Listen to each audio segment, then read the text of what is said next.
In the previous lecture, we discussed why gender equity is important for development. We discussed the positive correlations between gender equity and pro-social spending, improved governance, and social well-being. Now let's consider how development has incorporated questions of gender in practice. Early development thinking paid scant attention to the role of women. Neither dependency nor modernization theories, for example, sought to understand the implications of differing positions of men and women in developing societies. It was not really until the work of Esther Bosrup and her publication of Women's Roles in Economic Development in 1970 that development theory began to take notice of gender. Bosrup emphasized that understanding gender was central to understanding the division of labor in a society. While this division of labor is usually naturalized through social norms and customs, Bosrup pointed out that there are nevertheless existed considerable differences in women's work across countries and regions. She was particularly critical of the assumption, widely shared in development theory at the time, that men were primarily responsible for the productive work of society and women for the reproductive work. Instead, she urged development theorists and practitioners to avoid dubious generalizations and universalist models. Bosrup's comparative analysis of the role of women in agricultural production led her to observe, for example, that considerable variation existed between agricultural production in many African societies, where women played a foundational role, in contrast to the lesser role generally played by women in agriculture in Latin America and Asia. Indeed, according to Bosrup, there was considerable differentiation in systems of farming between Africa and Asia in particular. In Asia, where there was a higher population density, including a ready supply of landless laborers available for hire, farming often took a more technical character, reliant on the farm and other more capital-intensive technologies. Under such a system, women's involvement in commercial agriculture was discouraged, and there was a greater segregation of male and female roles in agriculture. In Africa, by contrast, population density was much lower, and it was labor rather than land that was in relatively short supply. As a result, women played a more central role in farming. Agriculture relied on shifting patterns of cultivation rather than the more intensive system of cultivation employed in Asia.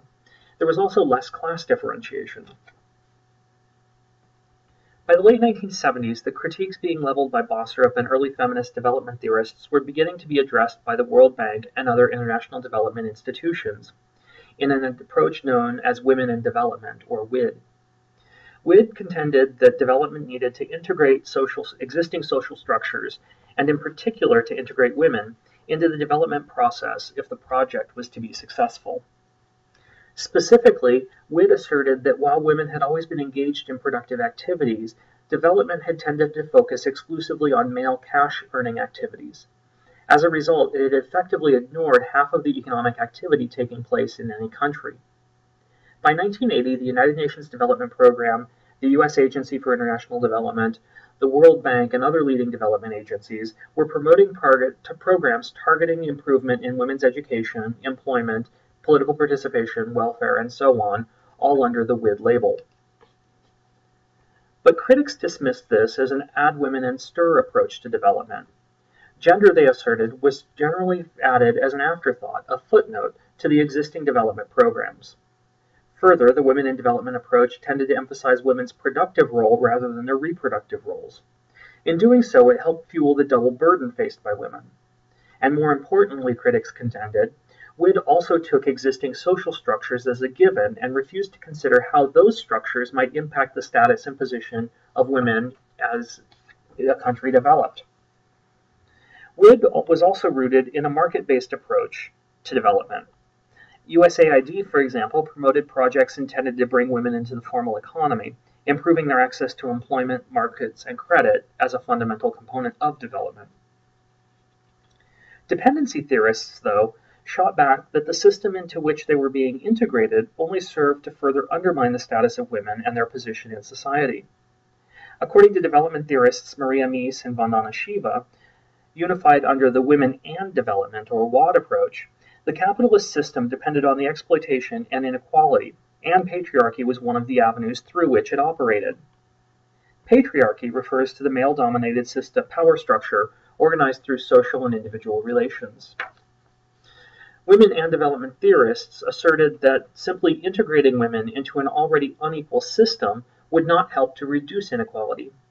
Rather, social structures, capitalism, patriarchy, and racism in particular, needed to be addressed head-on. By the 1980s, a new approach was being articulated. Dubbed Gender in Development, or GAD, this approach differed from both WID and WAD in important respects.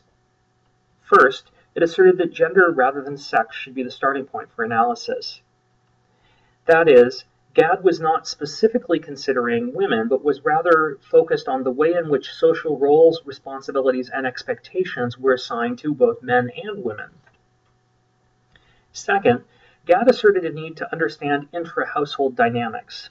Both WID and WAD had taken the household as a unit of analysis as a given, and as a result, had failed to understand how inequality within the household might affect development and broader social relations. By deconstructing relations within the household, GAD was better positioned to make sense of the differential impact of development projects and processes. Third, while WID considered development largely as a technical process, GAD saw development as a broader social process. As a result, it asserted a need to move beyond the traditional organizational imperatives of the IFIs, the International Financial Institutions, and incorporated a need to address social norms and values centering on the role and equality of women. Finally, GAD asserted that the Add Women and Stir approach embodied in WID never really forced a rethinking of what development should look like. Instead, it permitted pre-existing development projects to add an appendix or a footnote covering the role of women in the project.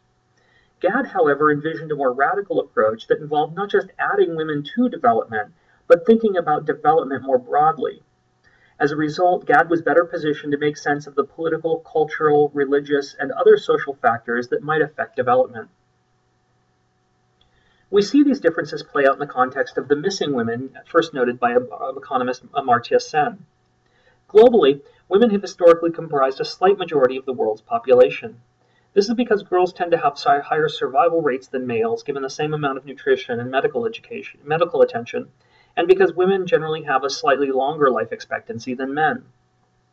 But Sen noted that there are an estimated 100 million missing women, that is, women who should be there but are not. As Sen observed, these numbers tell us, quietly, a terrible story of inequality and neglect leading to the excess mortality of women. The story they are telling us is one of son preference. This preference results from a number of cultural and economic factors, but is compounded by the perception that female children are less valuable than male children. It plays out in a number of ways: female infanticide, sex-selective abortion, and simple neglect. This map illustrates the scope of the problem. Countries in red have a disproportionate number of men. These are the countries with the missing women. Countries in blue have a larger number of women. As this map suggests, countries like China, India, Afghanistan, Saudi Arabia, the United Arab Emirates, and Oman have a disproportionately large share of men. The most commonly cited example of this phenomenon is China's one-child policy. The policy, introduced in 1978 and intended to slow China's rapid population growth rate, limited urban couples to having one child.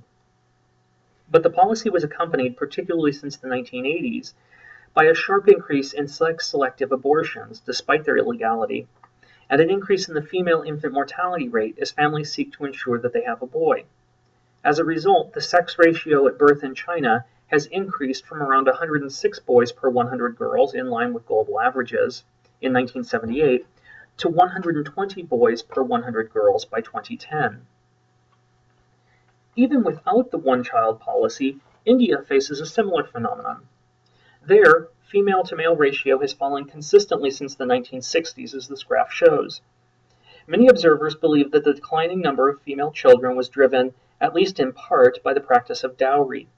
Dowry refers to the money, goods, or property a woman brings into marriage.